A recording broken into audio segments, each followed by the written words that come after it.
I think we could probably get ourselves started, especially since we're starting with introductions. So I've been on off a few of these calls, and I work at the Cherokee pilot site as part of this Hire Me SC and our pilot sites.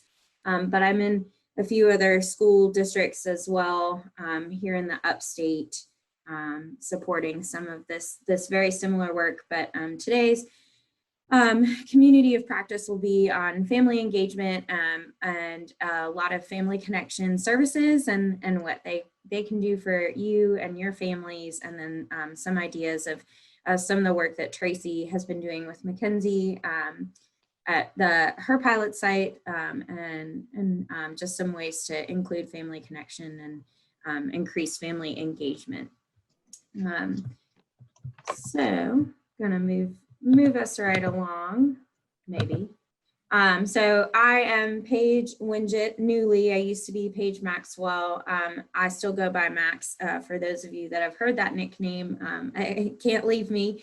I am the director of our youth transition programs with Able South Carolina. My preferred pronouns are she, her, and hers.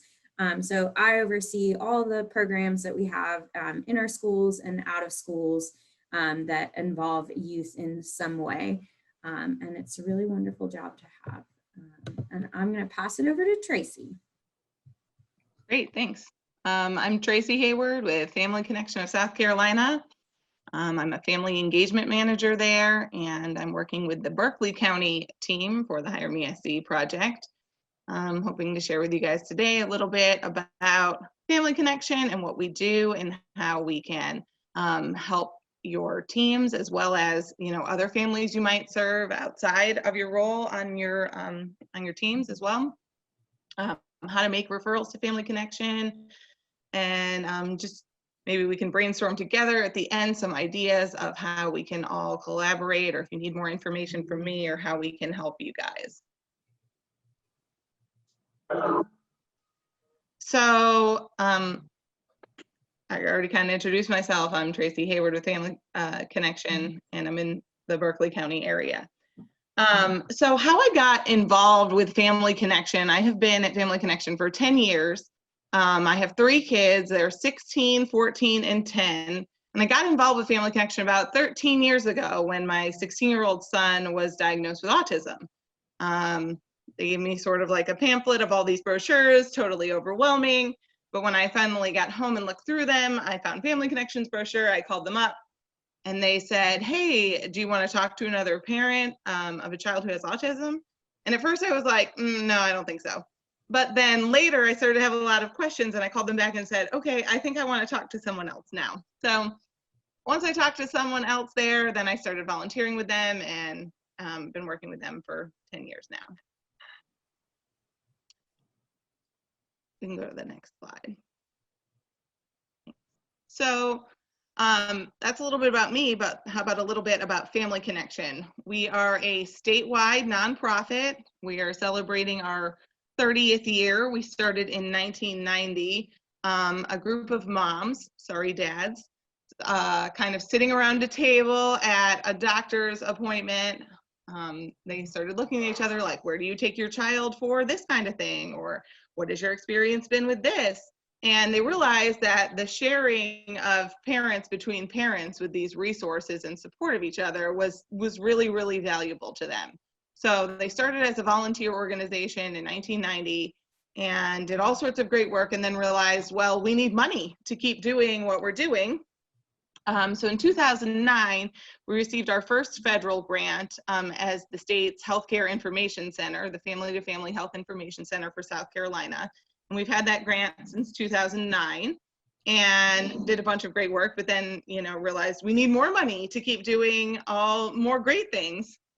So in 2015, we were awarded a grant as the state's Parent Training and Information Center, which I'll tell you a little bit more about later, but pretty much that means we are contracted. We receive a grant from the federal government to provide information for families around their rights and responsibilities when it comes to special education for their children.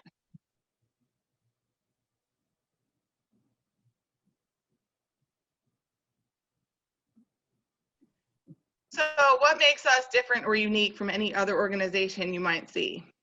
Well, like I kind of already told you, not all of our employees, but 85% of our employees are parents of children with a disability. So when families call our number or they make a referral on our website and we call them, they know that they are talking with someone who understands what they're going through, who's been there before. And even if our kids don't have the exact same disability, we're able to kind of understand the challenges of parenting a child with a disability and some of the unique situations that go along with that. Now, when I say children with disabilities, what do I mean?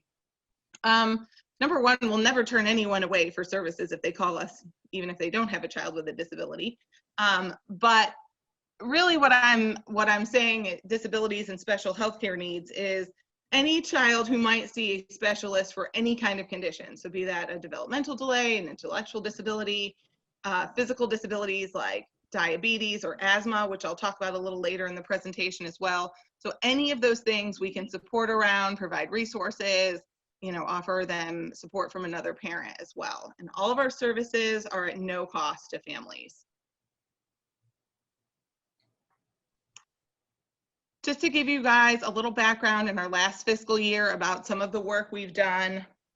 So in the last year, we served over 3,300 families receiving support and assistance from Family Connection. And of those families, we had over 11,000 individual contacts with them. And you can see from the graphs that our services, go across the lifespan. So, we serve anybody from birth until 26 and beyond, because, parenting doesn't stop when your child turns 26, right? So we have helped older caregivers and parents of older children certainly as well, across all races and ethnicities. So a lot of the calls we get, and one of our primary focus is helping parents, like I told you earlier, navigate the special education system. So when families call us and they need help with special education, we've sort of compiled their top concerns, like what do we most get calls about? And so some of the main concerns we hear from parents, number one, always top of the list, even before we were the Parent Training and Information Center, is behaviors, right? So everybody wants help with how to manage challenging behaviors of their child, be it at home or at school. How do they deal with suspensions, referrals, and that type of thing? Next would be appropriate placement for students. Are they receiving education in the least restrictive environment? Is their placement appropriate? Are they getting the appropriate services? Third, we see kids who maybe are not yet identified as a student with a disability or not yet receiving special education services, and we can help parents walk through the process to get them the services they need in the school. Then we see how to connect services at school and in the community. How do we integrate those services together? Can we receive therapies or different services at school and privately? How to connect those two together. And then certainly transition planning across all ages, from preschool, transitioning from BabyNet into school services, or maybe, Child Find, and then transitioning from school services to adulthood or post-secondary services. And, the common theme we see amongst all of these are really effective communication. So how are parents and families communicating with providers, professionals in school and in the community?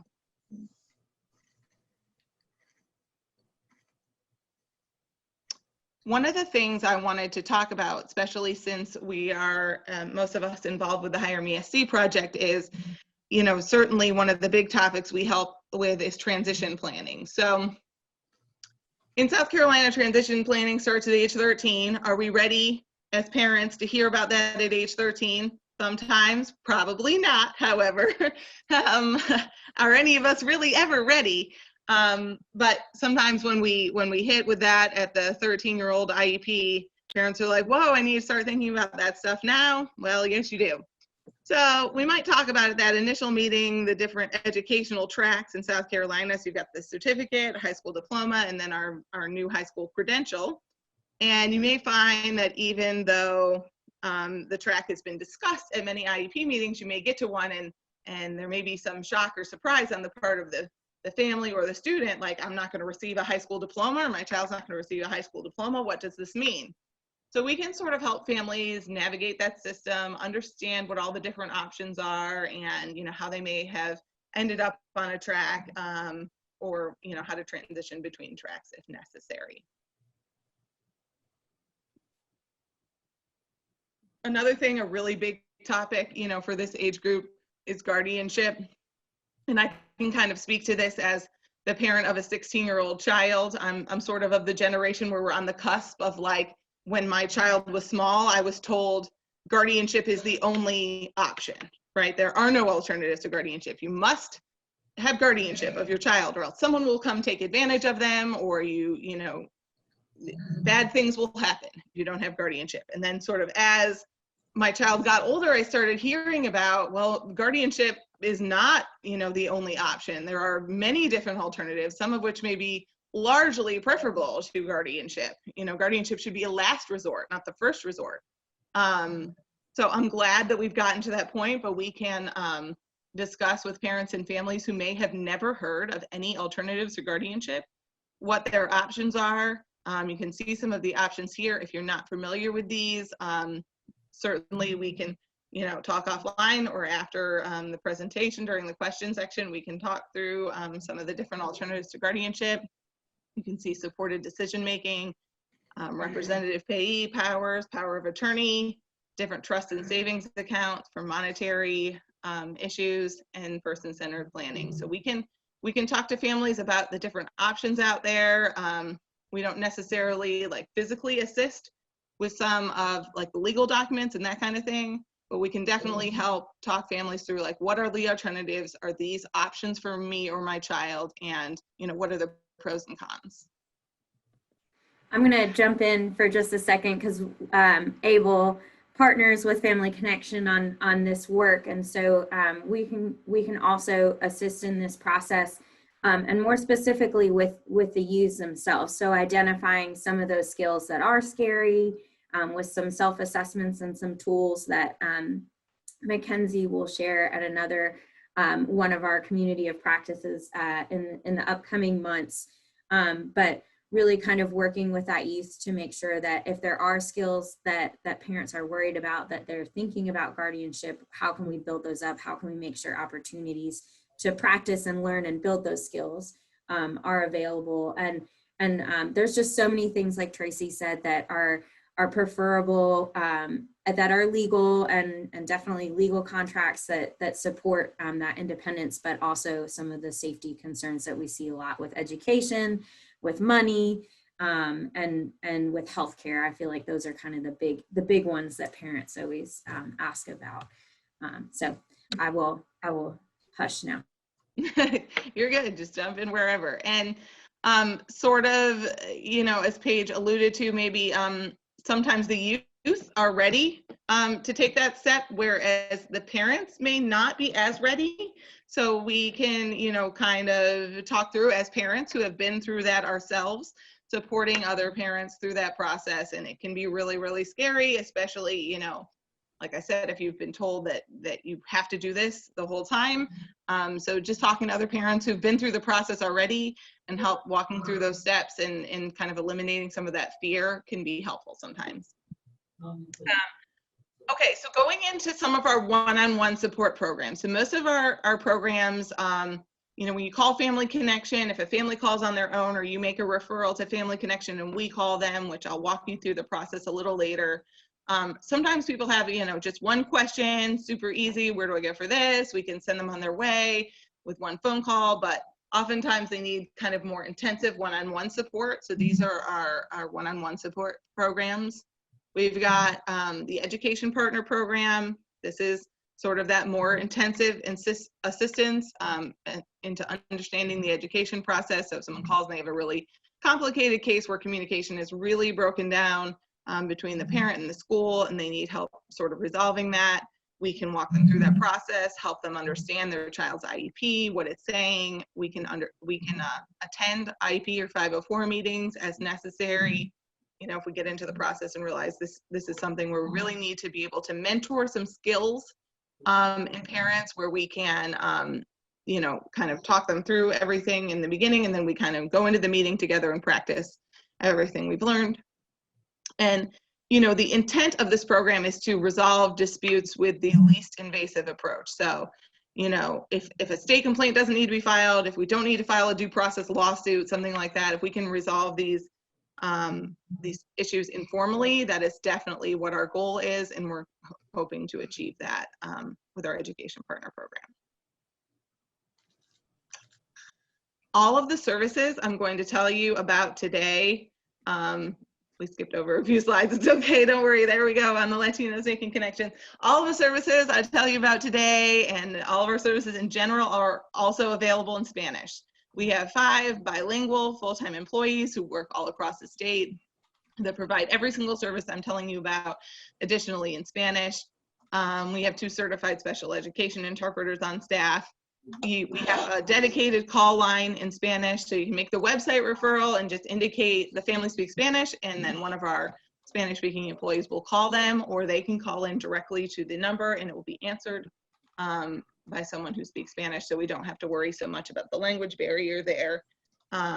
Definitely a huge barrier with, you know, families who speak Spanish in the education system. They definitely need a lot more intensive support there, so we are here to help guide through that process. Another one of our one-on-one assistance programs is our Healthcare Connection program.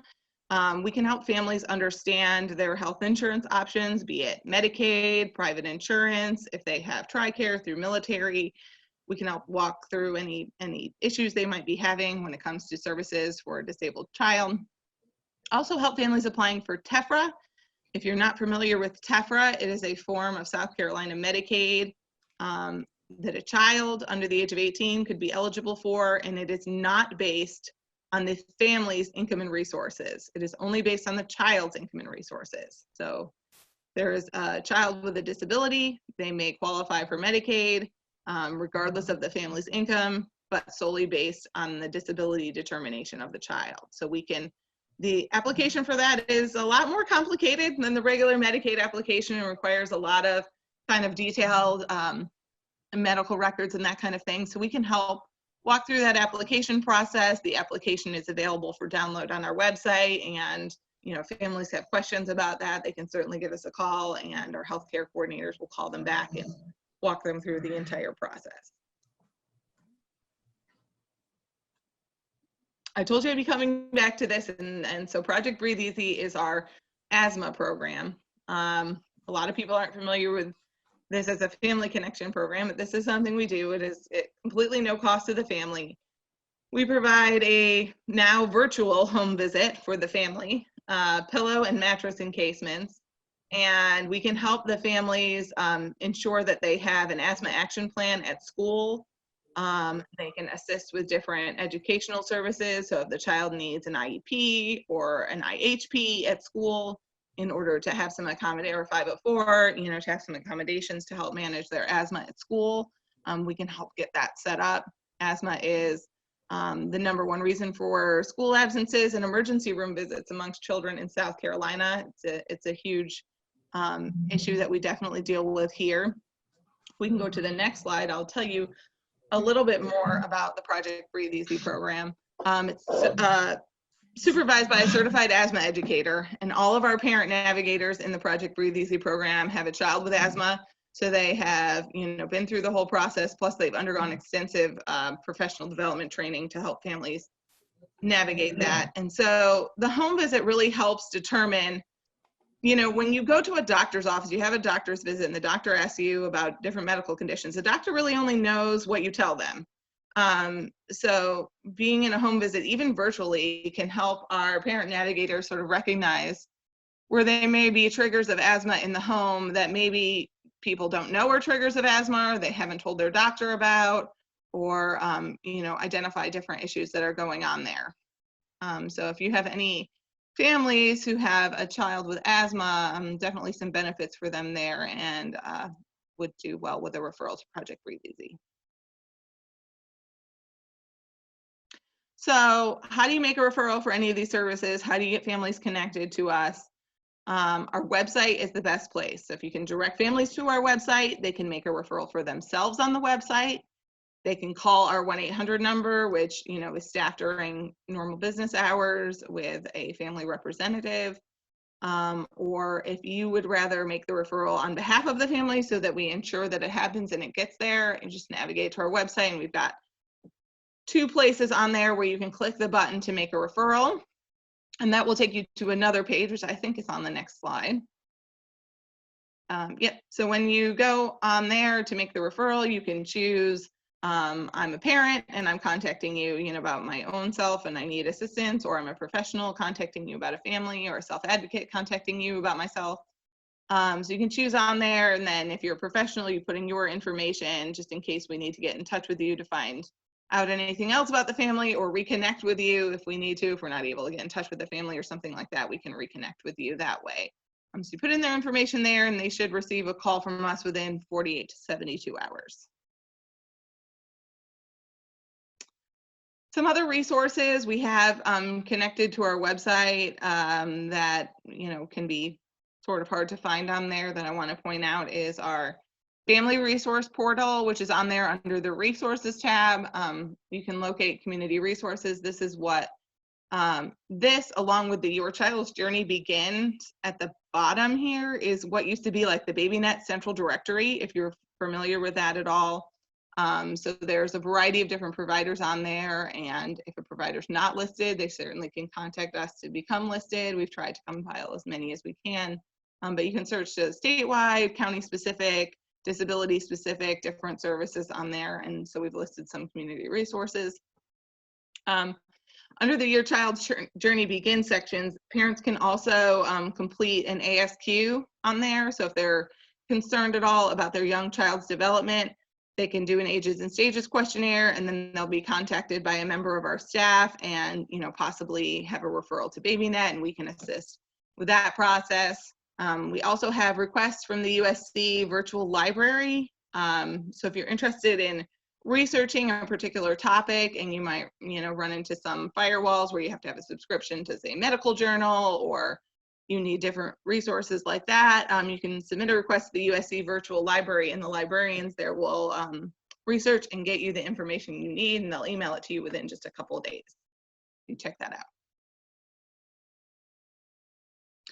So kind of wrapping up what we do here, again, to make a referral, just go to our website or provide families with our 800 number, or if you guys ever have questions about any of our services or looking for a community resource and you don't know who else to ask, certainly call our Family Information Center and we can get you guys connected to someone in your local area. And just our mission statement: changing lives by making connections, raising awareness, and promoting inclusion.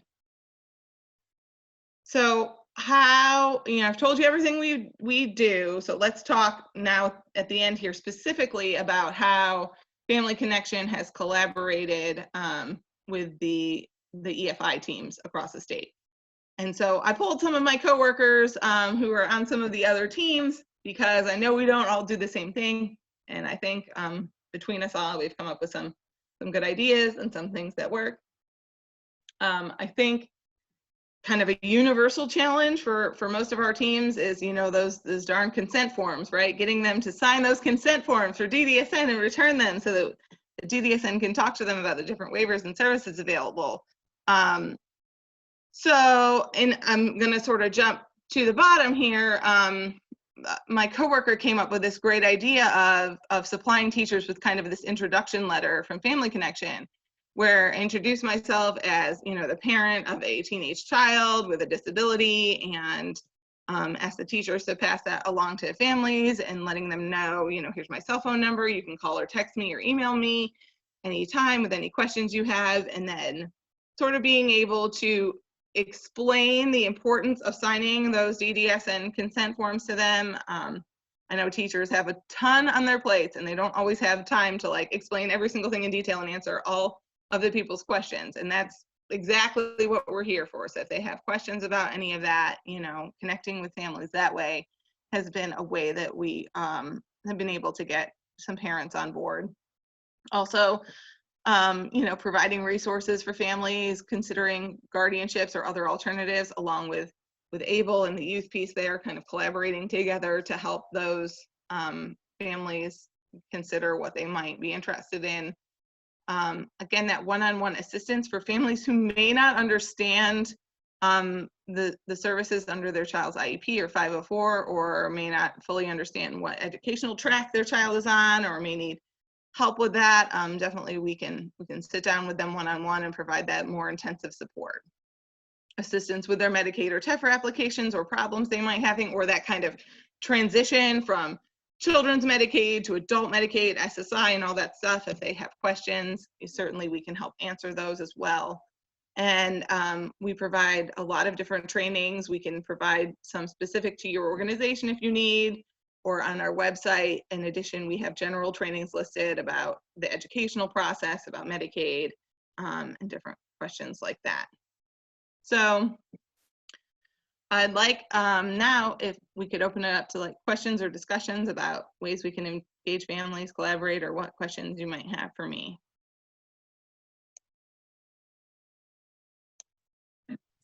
Well, I know I don't work at the Berkeley site with you, but I know that has been something that you've done. And then are you also at the Florence 3 site? No. Okay. I'm not. That is my coworker, Minnie Lambert. Okay. And I know that there's been some exciting family engagement ideas there, kind of with turkeys. I was going to say, Mackenzie always tells us about all the cool stuff they're doing. Like if you return your form, you get a free turkey, which I think is amazing, right? Yeah. So getting turkeys donated and then getting parents to fill out those DDSN forms and then getting a turkey, which I think is great. And I know personally at the Cherokee site, at our last call we had together, we had quite an in-depth conversation on the barrier of the parents in that area are a little bit hesitant and are reliant on those SSI or SSDI checks that they're getting.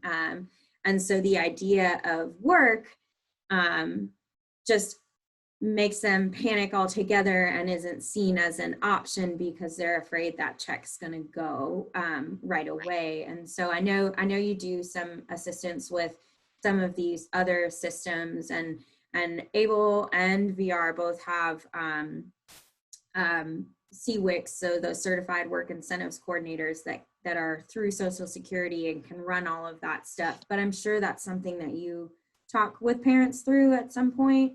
Yeah, definitely. And sort of, going back, and this kind of hits on the DDSN forms as well, like when you catch families in early teenageism, let's say, like in 9th or 10th grade, and they're thinking, well, I don't need those services now. I don't need to worry about that.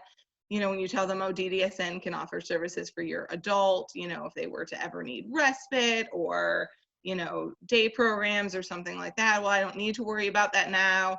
And just realizing that some of the programs have waiting lists and you're going to need it sooner than later, is definitely a big one for families. So they're like, I don't need to worry about that now. I have other stuff going on. Well, actually, you kind of do need to worry about it now, and we can help make it as simple as possible. Yeah, those are kind of the two big barriers that we see in Cherokee.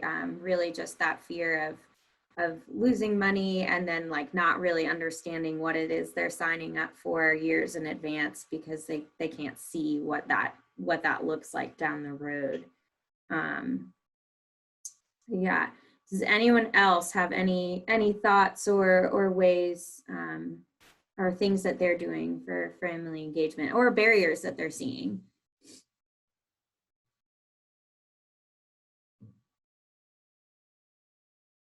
I'm a teacher. I can sit and wait. I'm comfortable with silence. Questions at all about statewide resources that we might be able to help identify, for anyone that you're working with?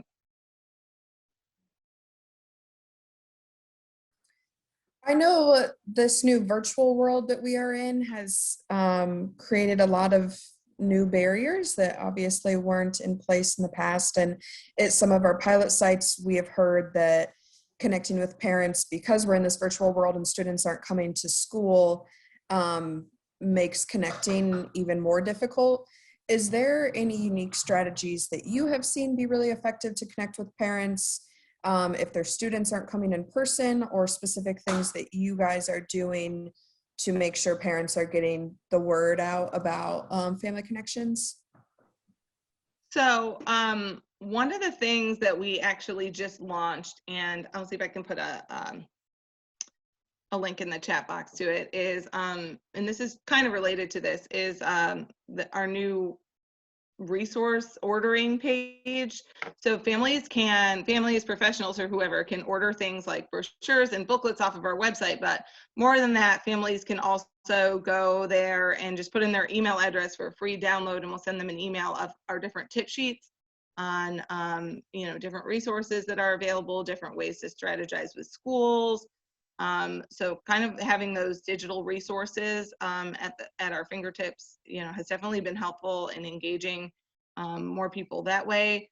Also, IEP meetings being held virtually has been, a blessing, a curse, a challenge. It's been a whole lot of things. But engaging families in that IEP process and catching them at a meeting, ensuring that they can attend, has been huge, because now that's opened it up to a lot more families to actually be able to attend and to participate more effectively than if you are maybe in the past, if you have participated by phone, let's say, and everybody else is in the room in person. That's always really difficult. Well, now that everybody's virtual and we're all sort of on a Zoom call just like this, and we can all see each other, and we all feel a little more connected that way than a phone call. I found that maybe families who previously were not as engaged are now more engaged in that process. Obviously, families who were really, really super engaged before might find a little disconnect there, but making sure that we're having that actual physical touch contact, be it virtually, with those families at their IEP or 504 meeting or planning meeting for that year has been really, really important. Good question, Mackenzie. And I know our team, this has been kind of our pivot right now. We've focused on all sorts of things. But I think really utilizing our Family Connections staff member and getting her connected with our families that have denied services or haven't been responsive. I know it's a little difficult not being able to knock on their door or meet them, at a restaurant or a place that they're comfortable meeting you. But I think relying on you guys for that role, I've seen a shift in our educators feeling like, oh, okay, like there is someone else that can take some of this work for me. So it's not just them, and having her kind of that teacher make that initial connection and then passing it off. I can see some sense of relief in that that there's someone else that can support both sides and be that communicator and kind of hit home the same things. And it's not the school communicating it, it's someone outside of the school that has personal experience in sharing that process. I can see the benefits and the relief from the teacher side. And I'm sure it's felt on the family side as well.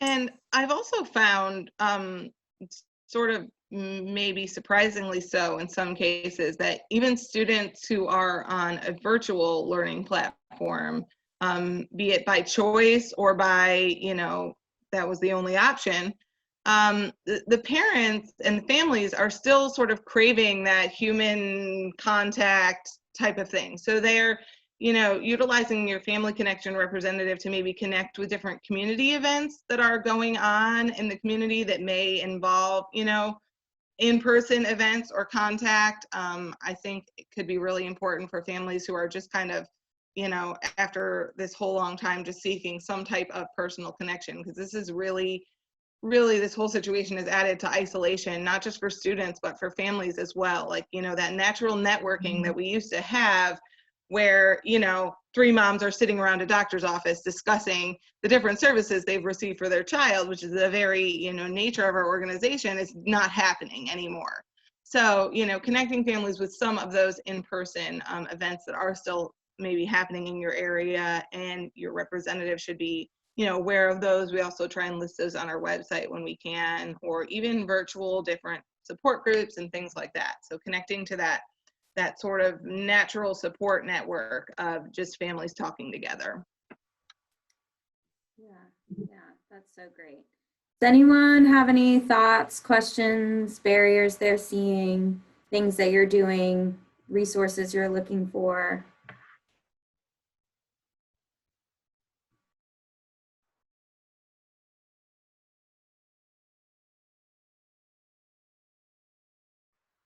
No one?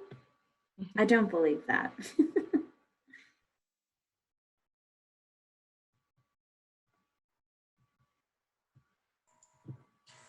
Hi, this is Anjanita. Quick question. If we want to connect with Family Connections, will you be the contact person? Who do we need to contact? I would either submit a referral for yourself online, or call into our 1-800 number, and they will be able to get you connected with the person who's local to your area. You know, I could certainly help you with anything you need, but it's probably more beneficial for you to be connected with someone who's in your community specifically. We have 12 family engagement managers who work all over the state in different areas, who are, you know, all sort of experts in their own sort of counties and areas that they serve. So the best way would be to either just call our 800 number and say, hey, I'm located in XYZ County and I want to talk to the family engagement manager there, or you can go ahead and submit that referral form online and the family engagement manager in your area will call you. Okay, thank you. Anyone else?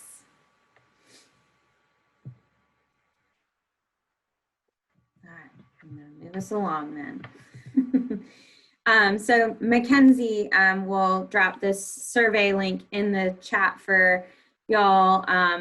Just if you don't mind taking a few minutes, and it looks like we'll wrap up a few minutes early, so it'll still be the time that you set aside for this.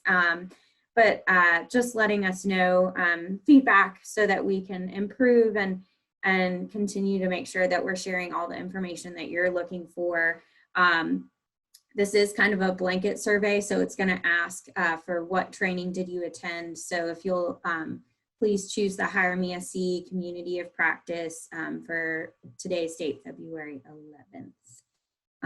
And I just want to take the time to thank y'all for spending your time and energy with us. I know that that's incredibly valuable. And it can be time spent on all the things that you have to do in your very busy days to make sure our youth with disabilities are receiving services that they need and getting employment and meaningful opportunities in the community. So we appreciate that you have spent that valuable time here with us to make sure that we're engaging our families and supporting everybody in the process and in finding employment and meaningful community engagement. So our next Hire Me SC Community of Practice will be March 11th. It worked out, same date. That's also a Thursday, same time, 10 a.m. And we're talking about employer engagement and some work experiences, which I know are always hot topics, and especially now with virtual and what that shift and change looks like. So please feel free to sign up for that one. We would love to see you there. Come with questions, come with ideas. We would love that. We kind of already walked through questions. So if there's nothing else, I don't want to take up more of your time. I appreciate everyone. Tracy, thank you so much for walking us through. I know you guys, and I refer you a lot for parents that I get in touch with, but I still learn something new, so I appreciate it. There's just so much that you guys do that's just so helpful. And so this was productive for me as well, and hopefully for everyone else. So please, again, fill out that survey. Tracy, if you have any other thoughts or. I did. I put a link in the chat box to the orders page that I was telling you guys about, where you can download, our materials, our tip sheets, different resources, things like that for yourself or families that you work with, and also our events page for different trainings we have coming up, as well as local events in your area. And keep Family Connection in mind for any families you may work with, not just necessarily on this project, but we are here to serve any family in any age group for any needs they might have. Great. Well, thank you all so much, and we are always available. Please contact us. We hope to see you next month. And again, Tracy, thank you for all the information you have shared today. And with that, I will close us out, and you will get a few minutes of your time back. Hey, Paige. And I hope everyone has a wonderful. Oh, is there a question? Yes, I just clicked on your survey, and unfortunately that link is blocked by my district. So will it be sent out a different way as well? Yes, we can make sure that happens. All right, thank you so much. Yeah, thank you. I appreciate it. Okay. All right, y'all. Take care.